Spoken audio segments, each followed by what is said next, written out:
जरूरी सूचना है आप सभी स्टूडेंट्स के लिए। स्टडी फॉर सिविल सर्विसेज का Android app Google play store में आ चुका है, उसको प्लीज तुरंत इंस्टॉल कर लीजिए। और अगर आप स्टडी फॉर सिविल सर्विसेज के सिर्फ ऐप से कोई भी कोर्स, कोई भी पीडीएफ परचेस करते हैं तो उसमें अप्लाई कूपन, अगर आप ज्ञान सर जो है आप उसमें अप्लाई करते हैं, ये कूपन कोड है, तो उसमें 20% फीस तुरंत माफ हो जाएगी। मतलब 20% डिस्काउंट तुरंत उसमें लग जाएगा। ज्ञान सर लिखना है, नॉर्मली ज्ञान सर, स्मॉल लेटर में है सब कुछ, कोई स्पेस नहीं, कोई कॉलम नहीं, सिर्फ ज्ञान सर, GYANSIR। इस तरह से अगर कूपन कोड लगाते हैं आप ऐप में बाई करने से पहले, जो अप्लाई कूपन वाले में आता है, तो 20% का डिस्काउंट तुरंत मिलेगा। वीडियो देखिए। नमस्कार दोस्तों, एक बार फिर से आपका स्वागत है CSET प्रिपरेशन के इस यूट्यूब चैनल पर। फ्रेंड्स, आज की इस वीडियो में हम लोग यूपी PCS प्री 2024 के लिए टॉप 3 कॉन्सेप्ट के और क्लास का डिस्कशन करेंगे, जिसमें कुछ बेहतरीन प्रश्नों को देखेंगे जो कि यूपी PCS प्री के एग्जाम में पूछे गए। तो चलिए दोस्तों, स्टार्ट करते हैं आज के इस इंटरेस्टिंग सेशन को। इससे पहले आप वीडियो को लाइक जरूर कर दीजिएगा और चैनल पर अगर पहली बार विजिट किया तो सब्सक्राइब करना ना भूलिएगा। फ्रेंड्स, अगर आप PCS की कंप्लीट प्रिपरेशन करना चाहते हैं तो टीम के पेड कोर्सेज से जुड़ सकते हैं, जिनके लिए आप इनमें से किसी भी नंबर पे कॉल या व्हाट्सएप करके जानकारी प्राप्त कर सकते हैं। ये ज्ञान सर का व्हाट्सएप नंबर है, आप यहाँ से व्हाट्सएप के माध्यम से जानकारी ले सकते हैं। जिन साथियों ने अभी तक प्ले स्टोर से स्टडी फॉर सिविल सर्विसेज का एप्लीकेशन इंस्टॉल नहीं किया, वो जरूर इंस्टॉल करेंगे, क्योंकि एप्लीकेशन के माध्यम से अगर आप किसी भी कोर्स को परचेस करते हैं तो आपको प्रॉपर डिस्काउंट भी देखने के लिए मिलेगा। तो चलिए दोस्तों, बढ़ते हैं आज के प्रश्नों की ओर। देखिए, पहला प्रश्न यहाँ पर दिया, the number of triangles in the given figure.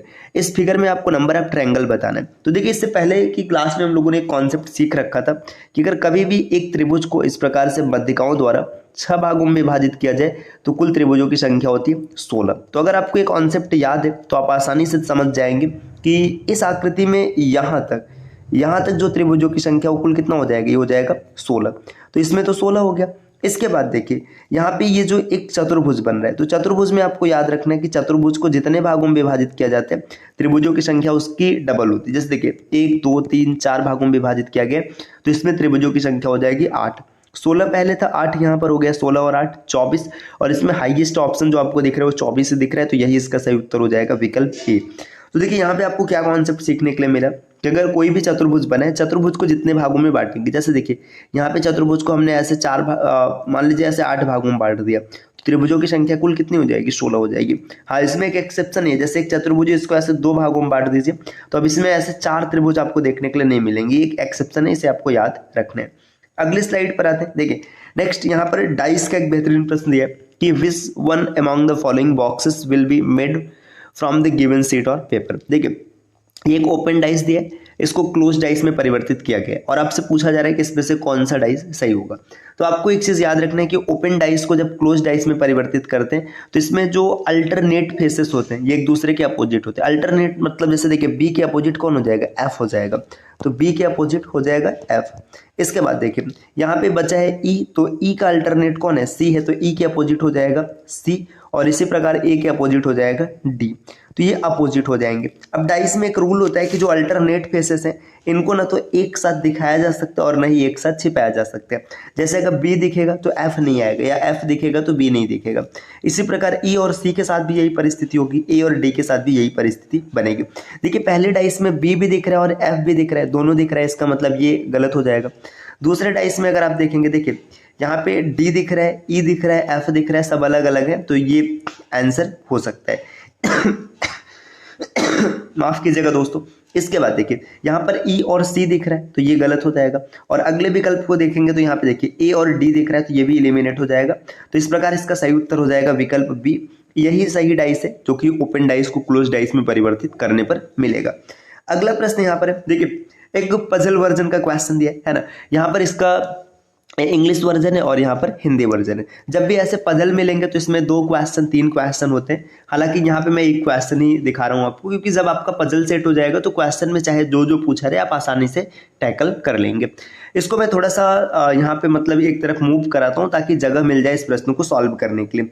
तो आप इस प्रश्न को आसानी से पढ़ लीजिए या फिर आप स्क्रीनशॉट ले लीजिए। चलिए, अब हम लोग यहाँ पर देखेंगे जो हिंदी वर्जन है इससे, एंड आप इंग्लिश से भी देख सकते हैं, कोई दिक्कत नहीं है। देखिए, प्रश्न क्या बोला जा रहा है कि एक अतिथि गृह मतलब एक मेहमानों का कमरा है, इसमें 6 कमरे हैं, मतलब गृह में 6 कमरे हैं, A B C D E और एफ। देखिए, यहाँ पे जो रूम है ना, रूम कौन कौन है, ROOM रूम लिख लेते हैं। यहाँ पे 6 है, ए है, बी है, सी है, डी है, ई है और एफ है ना। एफ है और इनमें देखिए जो ए और सी है, कमरा नंबर है ए और कमरा नंबर सी, ये दोनों स्पेशल है। मैंने बॉक्स में क्यों रख दिया, क्योंकि इसमें दो दो मेहमान रह सकते हैं ना। में मतलब दो व्यक्ति रह सकते हैं, जबकि शेष में केवल एक व्यक्ति रहेगा। देखिए 8 अतिथि हैं, PQRST है ना। इनमें से मतलब इन कमरों में ठहराया जाना है QTX महिलाएं। देखिए जो Q है, जो T है और जो X है, ये तीनों महिलाएं हैं। अगर ये तीनों महिला हो गई तो इसके बाद पुरुष कौन हो जाएगा, इसमें देखिए पुरुष हो जाएगा P हो गया है ना, R हो गया, S हो गया, U हो गया और W हो गया। इतने लोग पुरुष हो गए है ना। ये फीमेल्स हैं और ये क्या है, ये मेल्स हैं। अब क्या बोला जा रहा है ना कि एक ही कमरे में विपरीत लिंगों को ठहराया नहीं जा सकता। मतलब QTX में से कोई भी PRSUW के साथ नहीं आएगा, मतलब मेल और फीमेल एक साथ नहीं होने। देखिए कोई भी पुरुष C या F में नहीं ठहरना चाहता है। देखिए कोई भी पुरुष कहाँ नहीं रहेगा, या तो C में नहीं रहेगा और F में नहीं रहेगा। मतलब देखिए यहाँ पर कोई मेल नहीं आएगा और यहाँ पर कोई मेल नहीं आएगा। अब इसके बाद बोला जा रहा है कि P अकेले रहना चाहता है लेकिन B और D कमरे में। देखिए P क्या है, P एक पुरुष है, अकेले रहेगा, B में भी नहीं रहेगा और D में भी नहीं रहेगा। तो एक ही सिचुएशन बच रहा है E, यहाँ पर E आ जाएगा P है ना, क्योंकि एक ही सिचुएशन बच रहा है ना। आगे बोला जा रहा है, देखिए S को एक साझेदार चाहिए लेकिन U या W नहीं, मतलब S को एक पार्टनर चाहिए। देखिए S है ना, S को एक पार्टनर चाहिए लेकिन U नहीं चाहिए और W नहीं चाहिए, और P पहले से ही आ चुका है ना। और एक चीज समझिएगा, QTX तो आ नहीं सकता, मतलब S के साथ R आएगा। अब S के साथ जब R आएगा, S और R दोनों एक साथ आएंगे है ना। अब A और देखिए यहाँ पे एक चीज समझना, C में भी दो लोग रहेंगे, A में भी दो लोग रहेंगे, लेकिन C में ना कोई भी पुरुष नहीं रहना चाहता, तो S और R यहाँ पर आ जाएंगे है ना, S और R, क्योंकि दो पुरुष हैं, दोनों पुरुष साथ में यहाँ पर आ गए है ना। अब इसके बाद देखिएगा आगे क्या बोला गया, X अपने कमरे में किसी अन्य को ठहराना नहीं चाहती। X एक महिला है और अपने कमरे में किसी एक को ठहराना नहीं चाहती। अब एक चीज ध्यान दीजिएगा, यहाँ पर पहले एक पॉइंट बोला गया था कि C और F में मतलब क्या होगा कि कोई पुरुष नहीं आएगा। जब C और F में पुरुष नहीं आएगा तो देखिए C में महिला आएगी है ना। अब जब महिला आएगी और F में भी कौन आएगी, महिला आएगी, तो F में अकेले X को रख लेते हैं और जो बची हुई महिला है कौन है, Q और T, और ये C में आ जाएगी। अब इसके बाद दो लोगों को और भरना है, एक D में भरना है, एक B में भरना है ना। अब इसमें देखिए पुरुष कौन कौन बच रहा है, देखिए यहाँ पे SR हो चुका है, S हो चुका है, R हो चुका है। इसके बाद देखिए QT हो चुका है, QTX तीनों आ चुके हैं है ना, और P आ चुका है ना।